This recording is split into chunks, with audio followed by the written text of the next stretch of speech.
Hello नमस्कार दोस्तों, स्वर्णम classes में आपका स्वागत है। तो जैसा कि आप लोग जानते होंगे कि मैं सामान्य ज्ञान के 3500 प्रश्नों का सीरीज चला रहा हूं, जिसका ये 5वां पार्ट है। तो दोस्तों, अगर इससे पहले का वीडियो अगर आपने नहीं देखा है तो लिंक डिस्क्रिप्शन में है, आप वहां से देख सकते हैं। तो चलिए शुरू करते हैं आज का ये 5वां पार्ट।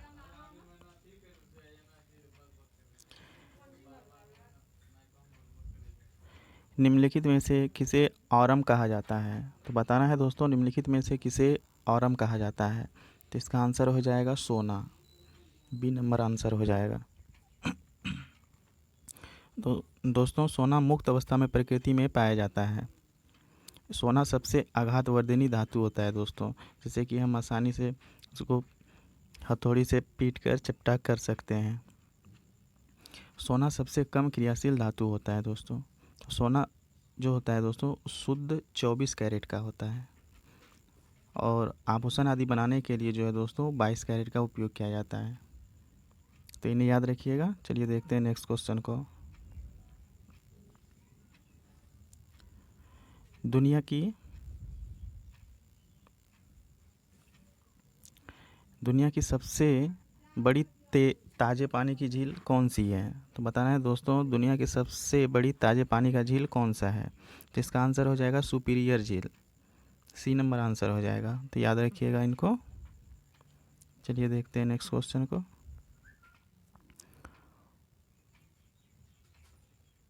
ओपिक में जिम्नास्टिक में परफेक्ट 10 स्कोर करने वाला पहला खिलाड़ी कौन था? तो बताना है दोस्तों, ओपिक में जिम्नास्टिक में परफेक्ट 10 स्कोर का करने वाला जो है पहला खिलाड़ी कौन था? तो इसका आंसर हो जाएगा नादिया कोमनेकी। ए नंबर आंसर हो जाएगा। तो इन्हें याद रखिएगा। और ये जिम्नास्टिक में टॉप स्कोर जो होता है दोस्तों वो 10 का होता है। तो इन्हें भी याद रखिएगा। चलिए देखते हैं नेक्स्ट क्वेश्चन को। अंतिम मुगल सम्राट कौन था? तो बताना है दोस्तों, अंतिम मुगल सम्राट कौन था? तो इसका आंसर हो जाएगा Bahadur Shah. D number answer हो जाएगा। तो याद रखिएगा। और ये 1857 के विद्रोह नेता थे दोस्तों, बहादुर शाह। इनका मकबरा रंगून में है दोस्तों, जहाँ पर कि इसकी मृत्यु 1862 में हुई थी। और बहादुर शाह द्वितीय जो है दोस्तों औरंगजेब के बाद का शासक बना है। और ये बाबर मुगल वंश के संस्थापक थे दोस्तों। तो इन्हें याद रखिएगा। चलिए देखते हैं नेक्स्ट क्वेश्चन को। दीने इलाही किसके द्वारा प्रचलित किया गया था? बताना है दोस्तों, दीने इलाही किसके द्वारा प्रचलित किया गया था? तो इसका आंसर हो जाएगा अकबर। सी नंबर आंसर हो जाएगा। इसे तौहीद ए इलाही भी कहा जाता है दोस्तों, और इसे 1582 से शुरू किया गया था। तो याद रखिएगा इनको। चलिए देखते हैं नेक्स्ट क्वेश्चन को। निम्नलिखित में अन्य से एकदम भिन्न को चुने। तो दोस्तों यहाँ पर दिया है निम्नलिखित में अन्य से एकदम भिन्न को चुने। तो चेचक, खसरा, बुखार, मस्तिष्क ज्वर। तो इसका आंसर हो जाएगा मस्तिष्क ज्वर।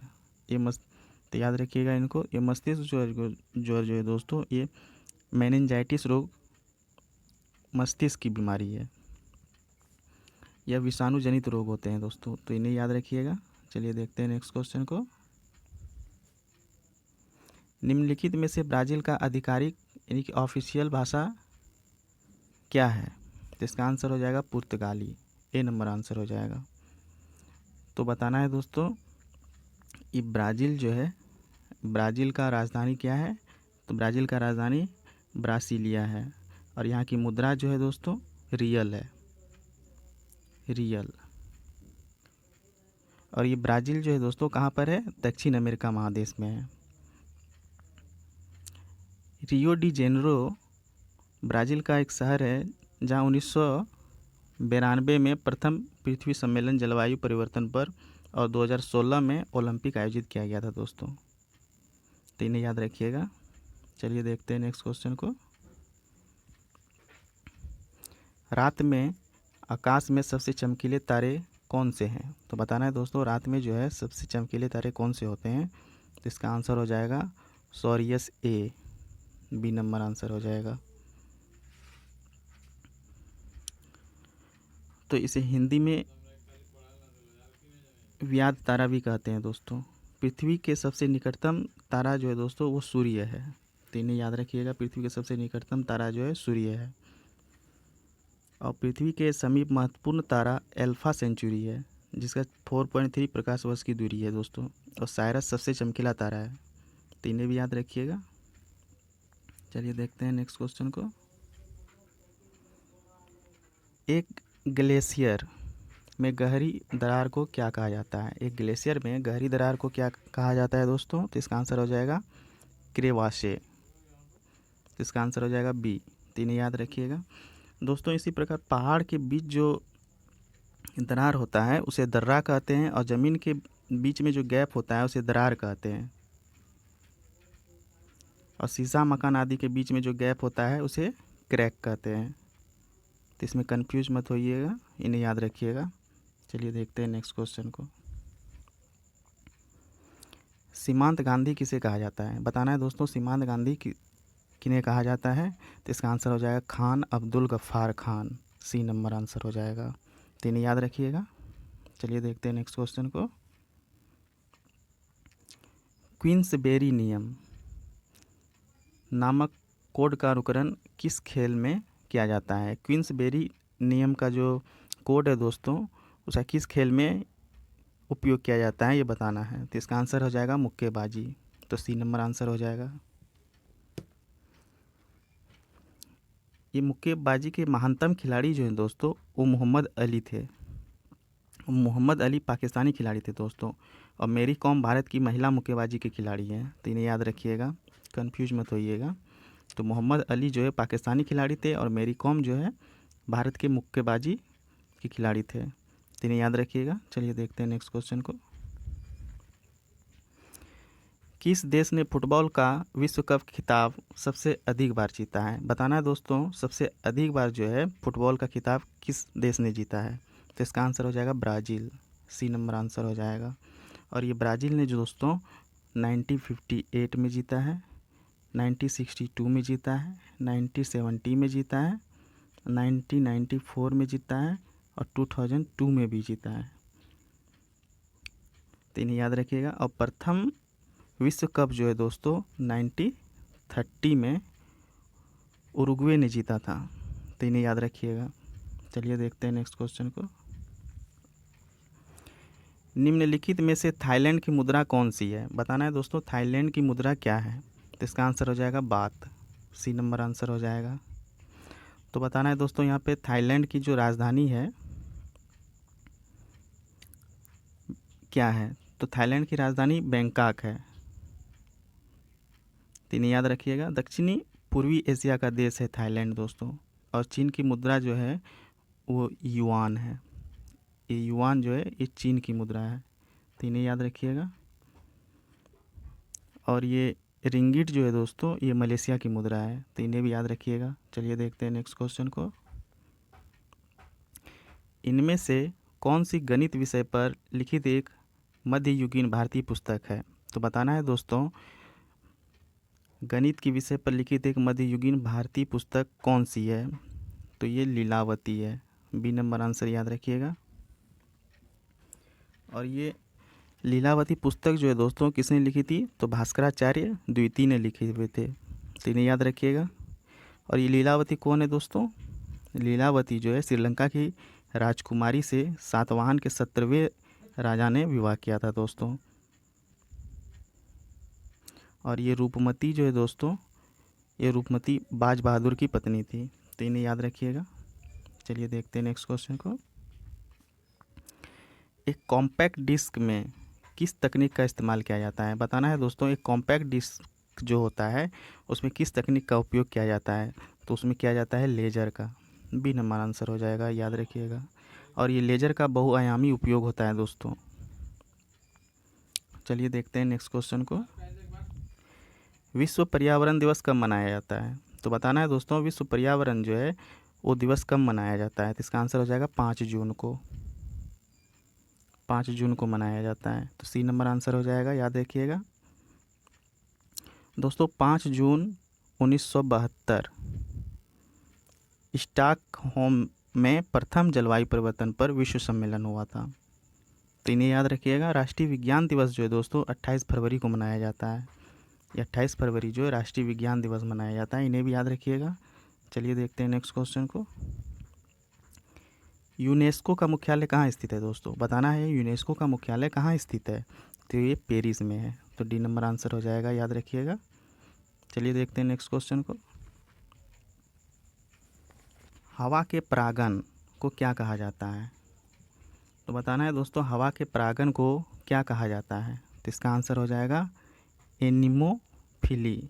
एनिमोफिली सी नंबर आंसर हो जाएगा, तो याद रखिएगा। चलिए देखते हैं नेक्स्ट क्वेश्चन को। शब्द टी किस खेल के साथ जुड़ा हुआ है? तो बताना है दोस्तों शब्द टी जो है किस खेल से जुड़ा हुआ है। तो ये गोल्फ से जुड़ा हुआ है, सी नंबर आंसर हो जाएगा। दोस्तों ये टी वह समतल भूमि होता है जहाँ से पहला शॉट लगाया जाता है, और ये आधुनिक गोल्फ का खेल जो है दोस्तों सर्वप्रथम स्कॉटलैंड में शुरू हुआ था, तो इन्हें भी याद रखिएगा। चलिए देखते हैं नेक्स्ट क्वेश्चन को। भारत का राष्ट्रीय गीत किसने लिखा था? तो बताना है दोस्तों कि भारत का राष्ट्रीय गीत किसने लिखा था। तो ये लिखा था Bankim Chandra Chatterjee, B number answer हो जाएगा। चलिए देखते हैं नेक्स्ट क्वेश्चन को। मानव शरीर का एकमात्र अंग जो पुनः विकसित या सृजित हो जाता है वह कौन सा है? तो ये है जिगर, सी नंबर आंसर हो जाएगा। ये जिगर जो होता है दोस्तों ये शरीर का सबसे बड़ा अंग होता है, और लीवर का वजन जो होता है दोस्तों 1.5 kg से 2 kg तक होता है। तो लीवर से पित्त स्रावित होता है, तो लीवर से क्या होता है दोस्तों, पित्त स्रावित होता है। और दांत जो होता है दोस्तों मानव जीवन में 2 बार जन्म लेता है, इन्हें भी याद रखिएगा। चलिए देखते हैं नेक्स्ट क्वेश्चन को। मानव शरीर में लैंगारहैंस के आइलेट कहाँ पाए जाते हैं? तो बताना है दोस्तों मानव शरीर में लैंगारहैंस के आइलेट कहाँ पाए जाते हैं। तो इसका आंसर हो जाएगा अग्नाशय, बी नंबर आंसर हो जाएगा। और दोस्तों ये लैंगरहैंस की जो खोज है लैंगरहैंस नामक चिकित्सा शास्त्री ने किया हुआ था, तो इन्हें भी याद रखिएगा। एग्जाम के तौर पर ये भी इंपॉर्टेंट है कि लैंगरहैंस की खोज किसने की थी। तो लैंगरहैंस की खोज लैंगरहैंस नामक चिकित्सा शास्त्री ने किए हुए थे, तो याद रखिएगा। रुधिर में ग्लूकोज की मात्रा बढ़ना मधुमेह कहलाता है, इन्हें भी याद रखिएगा। चलिए देखते हैं नेक्स्ट क्वेश्चन को।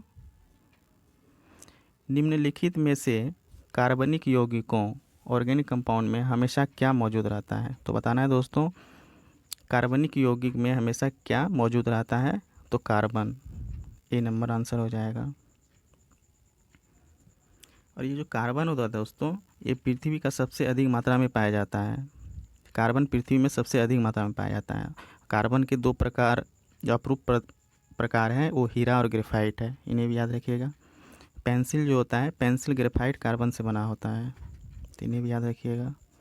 चलिए देखते हैं नेक्स्ट क्वेश्चन को। ग्रेनाइट किसका एक उदाहरण है? बताना है दोस्तों ग्रेनाइट किसका एक उदाहरण है। तो ये अग्नि चट्टान का एक उदाहरण है, तो याद रखिएगा, सी नंबर आंसर हो जाएगा।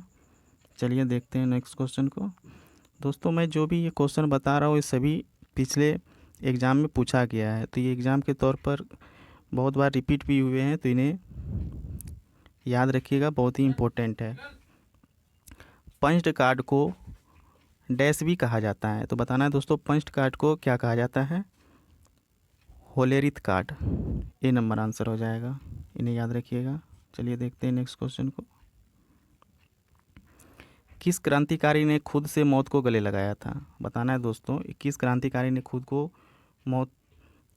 से मौत को गले लगाया था। तो वो है Chandrashekhar Azad, D number answer हो जाएगा। चंद्रशेखर आज़ाद ने कसम खा रखी थी दोस्तों कि अंग्रेज़ जिंदा हमें पकड़ नहीं सकता है। चंद्रशेखर आज़ाद 27 फरवरी 1931 में इलाहाबाद के अल्फ्रेड पार्क में थे, जहां फिरंगी से मुठभेड़ होने पर अंतिम गोली खुद मार ली थी दोस्तों। प्रफुल्ल चाकी ने भी आत्महत्या मोकामा के पास कर लिया था दोस्तों, तो इन्हें याद रखिएगा। चलिए देखते हैं नेक्स्ट क्वेश्चन को। इनमें से किस योगदान के लिए एडवर्ड जेनर प्रसिद्ध है? तो एडवर्ड जेनर किस योगदान के लिए प्रसिद्ध है दोस्तों? तो वो टीका के लिए है, वैक्सीनेशन, ए नंबर आंसर हो जाएगा। ये एडवर्ड जेनर जो है दोस्तों, इन्होंने जो है सर्वप्रथम चेचक टीका का विकसित किया था। तो एडवर्ड जेनर ने सर्वप्रथम चेचक के टीके को तैयार किया था दोस्तों, और टीका के द्वारा प्रतिरोधक क्षमता शरीर में बढ़ाई जाती है। तो इन्हें याद रखिएगा। पोलियो का वैक्सीन जो जोनस सॉल्क और एल्बर्ट साबिन ने बनाया था। तो इन्हें भी याद रखिएगा दोस्तों। ये पिछले क्वेश्चन में भी मैंने बताया हुआ था कि पोलियो का वैक्सीन जो है जोनस साल्क और एल्बर्ट साबिन ने बनाया था। तो दोस्तों पिछला वाला वीडियो अगर आपने नहीं देखा है तो लिंक के डिस्क्रिप्शन में आपको मिल जाएगा, तो आप वहाँ से देख सकते हैं। तो चलिए देखते हैं नेक्स्ट क्वेश्चन को। किस भारतीय राजा ने पूर्व एशिया के कुछ हिस्से को जीतने के लिए नौसैनिक शक्ति का इस्तेमाल किया था? तो बताना है किस भारतीय राजा ने पूर्व एशिया के कुछ हिस्से को जीतने के लिए नौसैनिक शक्ति का इस्तेमाल किया था? तो ये हो जाएगा राजेंद्र चोला। सी नंबर आंसर हो जाएगा, याद रखिएगा। भारत के इतिहास में केवल चोल वंश हैं जिसने नौसेना पर अधिक ध्यान दिया हुआ था दोस्तों। चलिए देखते हैं नेक्स्ट क्वेश्चन को। निम्नलिखित में से कौन सा देश बंदरगाह विहीन देश है, लैंडलॉक, जिसे हम लैंडलॉक भी कहते हैं? तो बताना है दोस्तों निम्नलिखित में से कौन सा देश बंदरगाह विहीन देश है? तो वह है कजाकिस्तान। बी नंबर आंसर हो जाएगा। दोस्तों ये कजाकिस्तान जो है ये विश्व का सबसे बड़ा लैंडलॉक देश है। इससे पूर्व मंगोलिया सबसे बड़ा लैंडलॉक देश था दोस्तों। ये कजाकिस्तान से पहले जो है पूर्व मंगोलिया सबसे बड़ा देश था लैंडलॉक में। नेपाल भी लैंडलॉक देश है दोस्तों, नेपाल। तो इन्हें याद रखिएगा। जो देश चारों ओर से स्थल से जुड़ा हो उसे लैंडलॉक देश कहा जाता है। तो लैंडलॉक किसे कहा जाता है दोस्तों? जो देश चारों ओर से स्थल से जुड़ा हुआ हो उसे लैंडलॉक देश कहते हैं। तो याद रखिएगा। चलिए देखते हैं नेक्स्ट क्वेश्चन को। मधुबनी चित्रकला शैली मूलतः किस राज्य से संबंधित है? तो बताना है दोस्तों मधुबनी चित्रकला शैली मूलतः किस राज्य से संबंधित है? तो बिहार राज्य से संबंधित है। तो इन्हें याद रखिएगा। मधुबनी चित्रकला प्राचीन काल से चली आ रही है दोस्तों। वर्तमान में अंतर्राष्ट्रीय स्तर पर प्रदर्शनी मधुबनी पेंटिंग की हो रही है, और मधुबनी चित्रकला पर फिल्म और शोध भी विदेशी द्वारा किया जा रहा है दोस्तों। मधुबनी चित्रकला में धार्मिक और लौकिक दोनों प्रकार के चित्र बनाया जाता है। तो इन्हें याद रखिएगा, ये भी इम्पोर्टेंट है। मधुबनी चित्रकला में किस प्रकार का चित्र बनाया जाता है? तो धार्मिक और लौकिक दोनों। तो दोस्तों आज का ये लास्ट सवाल था, फिर आगे दूसरा वीडियो में बताएंगे आपको। तो आज का सेशन आपको कैसा लगा आप हमें प्लीज़ कमेंट में बताइएगा, और इसी तरह बने रहिएगा दोस्तों। आज का सेशन कैसा लगा प्लीज़ बताइएगा हमको कमेंट करके, और मेरे चैनल में अगर नए हैं तो आप मेरे चैनल को लाइक शेयर और सब्सक्राइब कीजिएगा दोस्तों। तो आज के लिए बस इतना ही। Thanks for watching.